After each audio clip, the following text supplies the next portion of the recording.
warahmatullahi wabarakatuh. Waalaikumsalam warahmatullahi wabarakatuh. Alhamdulillahi rabbil wassalatu wassalamu tamanil akmalanil adwamanil mutanajimani ala qaidil hurril muhajjalin Sayyidina wa maulana Muhammadin wa ala alihi wa sahbihi wa tabi'ina wa man tabi'ahum bi ihsanin ila yaumiddin. Subhanaka la ilma lana. Bismillahirrahmanirrahim. Masih nazaman wa yalzamul imanu bil hisabi wal hasri wal iqabi was thawabi, dan wajib untuk beriman terhadap hari hisab, hari perhitungan amal, hasyr, hari dikumpulkan manusia untuk mempertanggungjawabkan, wal iqabi was thawabi, wajib juga beriman terhadap siksa dan pahala, ancaman atau hukuman dan balasan pahala. Hisab telah kita bahas, kemudian hasyr di padang mahsyar untuk mempertanggungjawabkan semua yang dilakukan, itu juga telah kita bahas. Selanjutnya adalah wal iqabi was thawabi. Ini insyaallah akan membahas dua poin. Bismillahirrahmanirrahim. Dalam syarahnya saya bacakan wal iqabi qauluhu wal iqabi ala dzunubi wal kufri fil qabri wa fil mahsyari wa ba'dahu bi anwa'in mukhtalifatin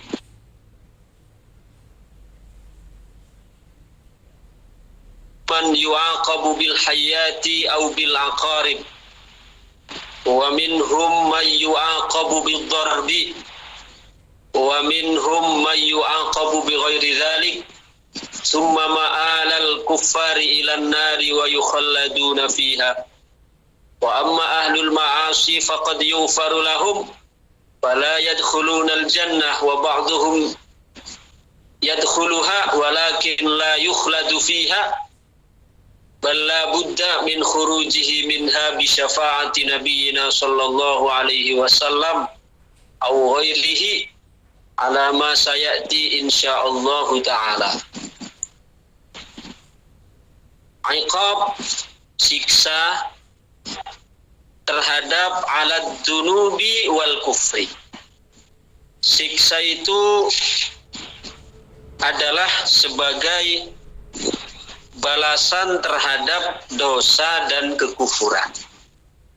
Jadi yang diancam dengan iqab itu adalah zunub dan kufur, dosa dan kekufuran. Mengapa di sini dibedakan antara zunub dengan kufur, antara dosa dengan kekufuran? Bukankah kekufuran itu juga dosa? Betul. Cuma kekufuran di sini adalah merupakan induk dari segala dosa. Artinya dosa terbesar itu adalah kufur atau syirik. Maka iqab atau dosa atau balasan terhadap dosa, balasan siksa itu terhadap dosa dan kekufuran. Kapan siksa itu Allah berikan? Fil qabri wa fil mahsyari wa ba'dihi. Siksa itu Allah berikan mulai di kuburan, bahkan di mahsyar dan setelah mahsyar. Jadi siksa itu sudah Allah berikan sejak di kubur sudah ada. Makanya ada di antaranya ada siksa kubur, ada nikmat kubur. Maka di dalam doa tahiyat akhir di situ ada satu doa yang diajarkan oleh Sayyidina Rasulullah Sallallahu Alaihi Wasallam. Samping kita berdoa berlindung supaya diberikan keselamatan dari Dajjal, kita juga mohon kepada Allah diselamatkan dari siksa kubur. Dalam doa Allahumma inni a'udzubika min azabil qabri wa min azabin nari wa min fitnatil mahya wal mamat wa min fitnatil masihid dajjal ya muqallibal qulub tsabbit qalbi ala dinik. Itu doa yang kita baca di dalam tahiyat akhir sebelum salam. Allahumma inni, ya Allah, sungguhnya aku, sungguhnya hamba, sungguhnya kami, a'udzubika berlindung, mohon perlindungan kepadamu, min azabil qabri, dari siksa kubur, wa min azabin nari, dan dari siksa neraka. Loh, berarti di situ mengisyaratkan bahwasanya siksa itu tidak harus menunggu kelak di neraka, mboten. Tapi sejak di kubur sudah Allah berikan. Hal itu tersirat di dalam doa Allahumma inni a'udzubika min azabil qabri wa min azabin nari. Ya Allah, aku berlindung kepadamu, mohon perlindunganmu dari siksa kubur dan siksa api neraka. Ya. Kemudian wa min fitnatil mahya wal mamat, dan aku dan hamba berlindung kepadamu, mohon perlindunganmu dari cobaan kehidupan dan kematian. Dalam arti apa ini? Apa cobaan kehidupan? Cobaan kehidupan kita banyak. Dan cobaan kita yang paling besar dalam kehidupan ini adalah hati kita kumantil terhadap dunia. Di dalam hati ini kita diberikan hati yang lengket dengan dunia. Itu adalah fitnatul mahya, fitnah kehidupan. Dan fitnah kehidupan yang lain banyak. Ya. Mungkin kita diuji, ya, fitnah dari harta, mungkin fitnah dari jabatan, sehingga dari jabatannya menjadikan celaka, menjadikan jauh dari Allah. Itu fitnatil mahya. Maka kita berlindung juga wa min fitnatil mahya wal mamat. Kemudian fitnatul mamat, sekarang apa? Banyak fitnatul mamat, fitnah setelah kematian. Mungkin diantaranya tidak dapat jawab pertanyaan mungkar nakir. Itu kan cobaan atau ujian yang datang setelah kematian. Wa min fitnatil mahya wa min fitnatil masihid dajjal. Dan masuk di dalam, ya, doa perlindungan kita di situ adalah wa min fitnatil masihid dajjal, dan kita berlindung juga kepada Allah dari fitnahnya dajjal. Ya, dari fitnahnya dajjal, masihid dajjal. Jadi dengan begitu maka kita menyimpulkan bahwa siksa itu tidak melulu hanya berlaku kelak, tapi sebelum itu sudah Allah berikan. Bahkan sejak di mana? Di mahsyar juga sudah Allah berikan. Ya kan? Yang kemarin kita sampaikan itu loh. Ada orang yang digiring ke mahsyar itu dengan berkeringat, ada yang sampai mata kakinya, ada yang sampai lututnya, ada yang sampai betisnya, ada yang sampai pahanya, ada yang sampai, ya, pusarnya, ada yang sampai lehernya, bahkan ada yang tenggelam. Sudah Allah perlihatkan. Fil qabri wa fil mahsyar, di alam kubur, di mahsyar, wa ba'dahu. Siksa itu juga berlaku setelah keduanya, yakni setelah kubur, setelah mahsyar apa? Ya, neraka. Dengan macam-macam yang berbeda-beda ala hasabil a'mal, mengikuti terhadap amal mereka. Tergantung amal buruk yang dilakukan. Faminhum man yu'aqabu bil hayati au bil aqab, dengan dililit ular dan itu akan dililit oleh ular, kan sejak di alam barzakhnya, ya. Wa minhum may yu'aqabu bid darbi, ada sebagian lagi yang dihukum, disiksa dengan pukulan. Dipukul kepalanya pecah, kemudian balik lagi dipukul lagi. Wa minhum may yu'aqabu bi ghairi dzalik, dan sebagian yang lain ada yang disiksa dengan selain siksaan yang telah disebutkan, yaitu diantara yang disiksa dengan setrika. Setrika yang terbuat dari api neraka.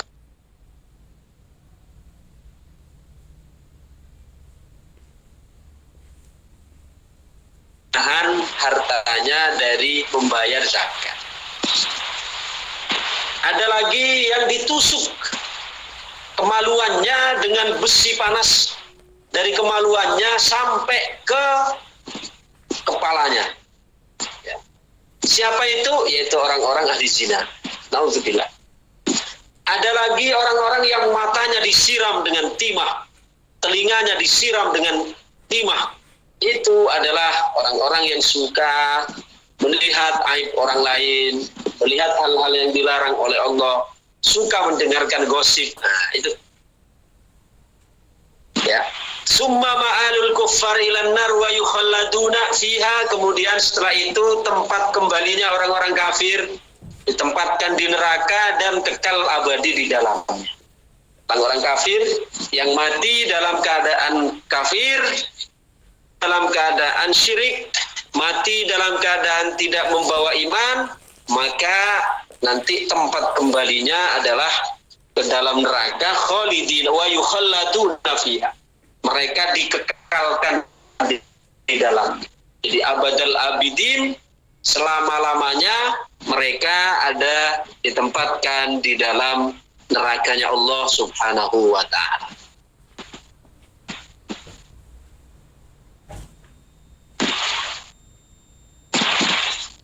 Wa amma ahlul ma'asi. Nah, adapun kalau orang ahli maksiat saja, dalam arti iman sih masih ada, mati sih masih bawa iman, cuma ahli maksiat. Kalau tadi kan orang yang mati dalam keadaan kafir kan, artinya matinya tidak bawa iman, maka nanti akan dikekalkan di dalam neraka oleh Allah Subhanahu wa ta'ala sebagai bentuk hukumannya. Adapun wa amma ahlul ma'asi, adapun orang-orang yang ahli maksiat, banyak dosanya, tapi dia tidak mati dalam keadaan kafir, cuma orang mukmin tapi banyak dosanya. Faqad yufaru lahum fala yadkhulunan nar. Maka terkadang orang yang ahli maksiat itu diampuni oleh Allah sehingga tidak jadi masuk neraka. Ya. Kalau dia ahli maksiat, terkadang Allah ampuni karena Allah yaghfiru liman yasha wa yu'adzibu mayasya. Allah mengampuni orang yang dikehendaki dan menyiksa orang yang dikehendaki. Jadi kalau Allah berkehendak, maka walaupun dia berdosa diampuni oleh Allah, dia masuk surga tanpa harus singgah di neraka. Tapi kita jangan hanya megang ini, wah nanti pasti diampuni Allah, tidak apa-apa kalau begitu lakukan dosa yang boten ngaten.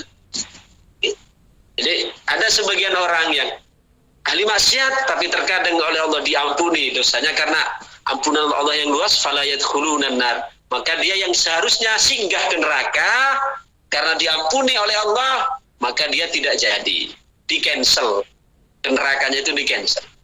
Wa ba'dhum yadkhuluha walakin la yukhladu fiha.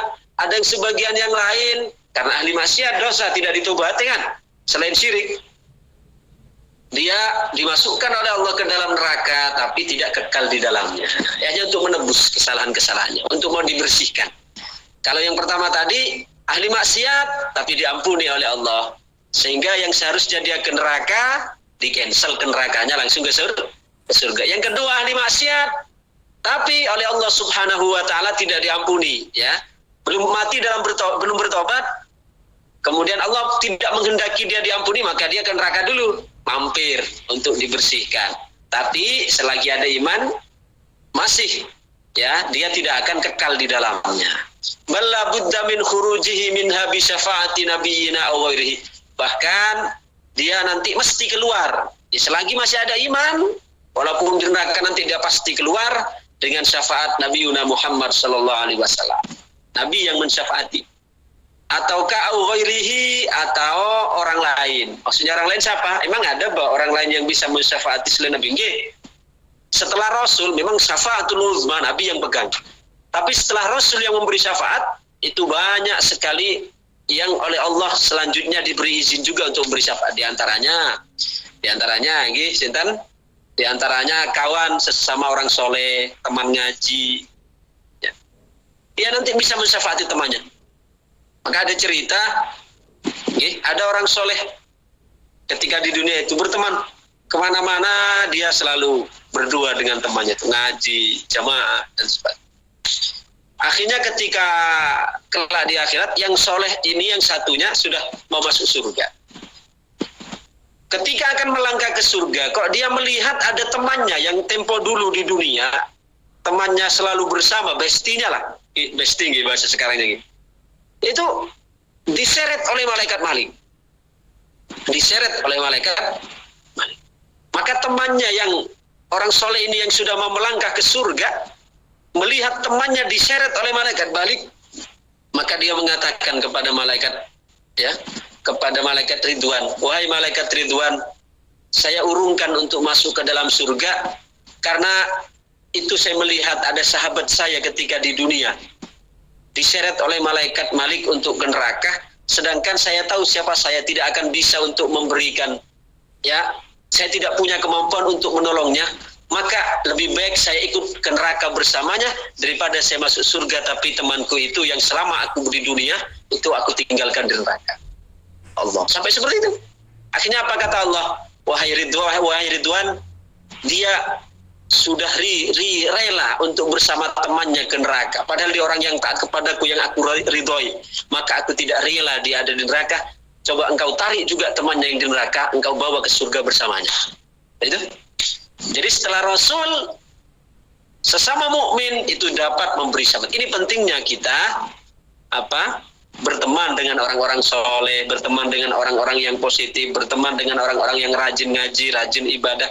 Karena nanti satu dengan yang lain itu akan diberikan oleh Allah, mandat untuk memberikan syafaat setelah Rasul Shallallahu Alaihi Wasallam. Yang pertama memberikan syafaat Rasul, tapi nanti setelah Rasul, setelah itu yang lain juga diberikan kesempatan untuk memberikan syafaat juga.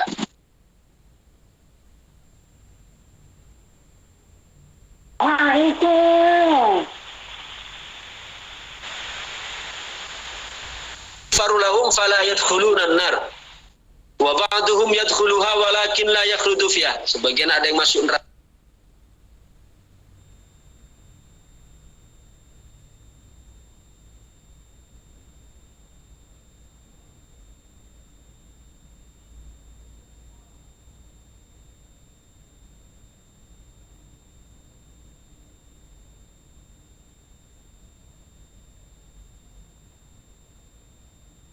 Syafaat. Tapi syafaat itu adalah setelah Rasul Shallallahu Alaihi Wasallam. Jadi syafaat orang lain itu nanti diberikan setelah syafaat Rasul diberikan. Wa amma ba'dal ba'si, ruh dan jasad secara pasti. Artinya yang disiksa nanti di akhirat itu sama antara jasad dan ruh secara bersamaan. Dalam arti seperti kita sekarang dipukul di dunia ini. Wa kadza qablahu fil barzah 'alal masyhur bi ayyu'idallahu ar-ruha ilaih. Adapun di alam barzah, ketika orang di alam kubur, nah ini ada perbedaan pendapat. Apakah yang diazab itu ruhnya saja atau fisiknya saja atau jasad dengan ruh. Nah, tapi pendapat yang masyhur bahwa di alam barzah pun pada saat diazab itu jasad dan ruhnya juga, karena Allah Subhanahu wa taala mengembalikan ruh kepada jasad tapi dengan dimensi kehidupan yang berbeda. Au ila juz'in minhu in kunna innal mu'adzab ba'dul jasad, atau sebagian ruh jika memang yang diazab itu adalah sebagian jasad. Wala yumna'u min dzalika kaunul mayyit qad tafarraqat ajza'uhu aw akalat musibah. Sehingga dengan demikian tidak masalah. Misalnya fisik dari mayit sudah tercabik-cabik, terpotong-potong, terpisah kepala di mana, kaki di mana, atau sudah dimakan oleh binatang buas. Nah, kadang-kadang ada orang yang tanya, Ustaz, kalau ada orang mati di lautan dan dikuburkan, apakah berarti dia kalau misalnya orang kafir, orang yang banyak dosa tidak diampuni oleh Allah, apa dia juga diazab? Kalau mau diazab di mana? Belum dikubur. Tidak sesederhana itu. Bagi Allah itu wa madzalika 'alallahi bi'aziz. Bagi Allah itu adalah sesuatu yang mudah, bukan sesuatu yang sulit. Fa innal qadira la yu'jizuhu syai'un, karena al-qadir Allah adalah zat yang maha mampu, maka dia tidak mustahil bagi Allah. Kemudian selanjutnya wasawabi, kalau tadi kan iqab, yaitu balasan siksa terhadap orang yang maksiat, yang tidak diampuni atau orang yang kufur. Sekarang wasawabi ayil jazai 'alal a'mal bil jannati fil akhirah. Sebagaimana kalau iqab itu adalah balasan neraka atau siksa kepada orang-orang yang menentang, yang membangkang, begitu juga sawab adalah balasan terhadap amal soleh dengan surga nanti di akhirat. Wa ghairiha min anwa'in na'im, dan dengan berbagai bentuk kenikmatan yang diterima. Wa kadza fil barzakh wa ba'dahu. Demikian juga sawab itu sudah Allah berikan seperti iqab tadi. Iqab itu Allah berikan sejak di barzakh, sejak di mana di mahsyar sampai kelak di neraka. Begitu juga sawab, pahala, balasan itu oleh Allah diberikan ketika dikubur di barzakh, bahkan ketika nanti di surga puncaknya. Wa anwa'uhu mukhtalifatun, macam-macamnya pahala atau balasan itu bermacam-macam. Ala hasabil a'mal, tergantung perbuatannya. Wal ifdalu minal wahidil muta'al, sedangkan pemberian itu, anugerah itu adalah dari Allah yang maha tunggal, yang maha memperhatikan. Sebagai penutup, ada satu kisah ini tentang jaza. Ada seorang ibu yang sudah lumayan tua. Dia punya anak sakit-sakitan. Suatu ketika karena anaknya selalu sakit, tidak kunjung sembuh, si ibu tadi dia bernazar. Dalam nazarnya dia mengatakan, ya Allah, kalau anak saya ini engkau berikan kesembuhan, maka aku bernazar, aku ingin bertamasya ke alam barzakh. Jadi dia ingin jalan-jalan ke alam barzakh. Apa bahasa sekarang ini? Healing gitu. Bahasa kerennya sekarang healing. Jalan-jalan ke alam barzakh selama 7 hari. Akhirnya apa? Dia berapa waktu kemudian, betul, anaknya oleh Allah diberikan kesembuhan. Maka kemudian si anak mengingatkan nazar sang ibu. Bu, sampean tempo hari beberapa waktu yang lalu sampean lah yo punah nazar toh. Sampean kalau aku sembuh ingin melakukan tamasya ke alam barzakh selama 1 minggu. Ini nazar, Bu, adalah suatu kewajiban, maka ibu harus tunaikan. Akhirnya si ibu memerintahkan ke anaknya untuk menggali makam, menggali kubur. Ketika kubur digali, sudah seukuran orang meninggal, ya, artinya orang meninggal itu kalau liang lahat berapa tingginya? Sekitar 2 meteran, tidak sampai 1,70 meter atau 1,5 meter lah. Akhirnya si ibu ya masuk ke situ, ke liang lahat. Kemudian ini seperti mayit, dikasih papan, kemudian diuruki, cuma dikasih rongga, dikasih lubang, yang lubang tersebut sebagai apa? Untuk dia bernafas, dengan diikatkan tali di jari tangannya, kemudian ujung tali tersebut ya ditarik ke atas makam, terus disambungkan ke rumah. Ya, ke rumah.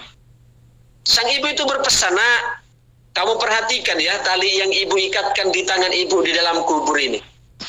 Jika misalnya engkau lihat tali ini masih bergerak-gerak, berarti ibu masih hidup. Tapi kalau engkau ternyata sudah menjumpai tali ini yang ibu ikatkan ke tangan, ujungnya sana yang di rumah, itu kok tidak bergerak, berarti ibu sudah mati, nak, di dalam kubur. Singkat cerita, hari pertama dicek oleh anaknya itu talinya, ternyata masih bergerak. Oh, ibu berarti masih hidup. Hari kedua masih hidup, hari ketiga masih hidup, sampai hari ke-7 masih dibongkar. Soalnya hanya 1 minggu dong, dan selamanya hanya 1 minggu. Setelah dibongkar, ya, diwawancarai oleh sang anak,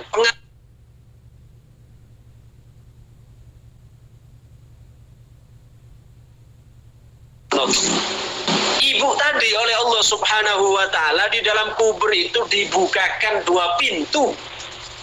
Ya, padahal ini yang masuk kubur orang hidup loh, orang hidup ini belum mati.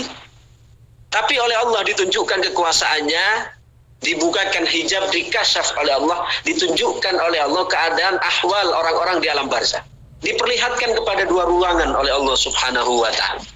Ruangan yang pertama itu ada seorang perempuan yang duduk di satu tahta yang dikelilingi oleh taman-taman indah, harum, ranau, ya. Kemudian perempuan tersebut dengan sunggingan senyum yang menghiasi bibirnya. Kemudian dikipasi oleh sayap burung. Jadi burung itu sayapnya mengkipasi. Ya, mengipasi ibu tadi. Ya, ibu yang ada bukan ibu yang masih itu, ibu yang di ruangan pertama. Sedangkan ketika diperlihatkan ke ruangan kedua, ternyata ibu tadi melihat pemandangan yang sebaliknya. Yaitu kalau di ruangan pertama melihat seorang ibu yang dia duduk di tempat yang indah, yang mulia, dikipasi oleh sayapnya burung. Ini di ruangan kedua, dia melihat seorang ibu juga yang dia duduk murung, bahkan dia kepalanya dipatuk oleh burung dan wajahnya dicakar oleh burung. Akhirnya sang ibu tadi nanya, ya penasaran kepada perempuan yang pertama yang dikipasi oleh burung, nanya, "Loh, Bu, sampean itu laopo sih kok jenengan begitu mulia, begitu terhormat, bahkan yang ngipasi itu adalah burung?" Apa jawabnya? "Saya ini karena pada saat saya meninggal itu suami saya dalam keadaan ridho. Suami saya dalam keadaan ridho. Sehingga dia mati dalam keadaan suami ridho kepadanya, maka dia mendapatkan kedudukan yang mulia, dimuliakan oleh Allah, sampai burung pun mengkipasi." Sedangkan selanjutnya si ibu bertanya kepada ibu yang kedua, "Loh, sampean loh, Bu? Sinten loh sampean kok saya perhatikan begitu murung, begitu mengenaskan. Saya sebenarnya adalah seorang istri yang ketika saya mati suami saya dalam keadaan jengkel. Sehingga Allah menghukum saya dengan mengutus burung untuk mencakar-cakar, mencabik wajah saya, menyerang kepala saya, mematuk kepala saya karena suami saya tidak ridho pada saat saya meninggal dunia." Akhirnya si ibu tadi menyampaikan salam. "Tolong sampaikan nanti kalau sampean sudah kembali ke dunia, sampaikan kepada suami saya agar sudi kiranya untuk meridhoi saya, untuk memaafkan saya." Akhirnya disampaikan oleh ibu itu, dan malam harinya kembali bermimpi setelah sang suami memaafkan, meridhoi, dia sudah berada di tempat yang mulia, di tempat yang terhormat. Ini ternyata betul siksa kubur itu ada, nikmat kubur itu juga ada. Ini adalah sekedar tambahan keterangan dari keterangan bahwa di antara yang wajib kita imani adalah hisab, adalah thawab dengan iqab. Oke, demikian dulu yang bisa saya sampaikan, mudah-mudahan menjadi tambahan ilmu yang manfaat. Oke, kullu amrin mufawwadun 'ala Allah. Kita akhiri dengan doa, Allahumma shalli wa sallim wa barik ala sayyidina Muhammadin wa ala alihi wa sahbihi wa barik wa sallim ajma'in. Alhamdulillahi rabbil alamin. Hamdan yuwafi ni'amahu wa yukafi'u mazidah, ya rabbana lakal hamdu kama yanbaghi li jalali wajhika wa li sultanik. Allahumma shalli salatan tunjina biha min jamil ahwal wal afat. Qilana biha jami'al hajat. Tahiruna biha min jami' sayyiat wa tarfa'una biha indaka 'ala darajat wa tuballighuna biha salawat min jami'il khairat fil hayati ba'dal mamat. Allahumma fa'alna bima 'allamtana wa 'allimna ma yanfa'una zidna ilma. Rabbana atina fid dunya hasanatan wa fil akhirati hasanatan wa qina adzabannar. Wa sallallahu ala sayyidina Muhammad wa ala alihi wa sallam ajma'in. Subhana rabbika rabbil 'izzati 'amma yasifun. Wassalamun alal mursalin walhamdulillahi rabbil alamin. Al-Fatihah. A'udzu billahi minasyaitonir rajim. Bismillahirrahmanirrahim. Alhamdulillahirabbil alamin. Arrahmanir إياك نعبد وإياك نستعين اهدنا الصراط المستقيم صراط الذين أنعمت عليهم غير المغضوب عليهم صراط الذين أنعمت عليهم غير المغضوب عليهم ولا demikian. Assalamualaikum warahmatullahi wabarakatuh. Waalaikumsalam warahmatullahi wabarakatuh.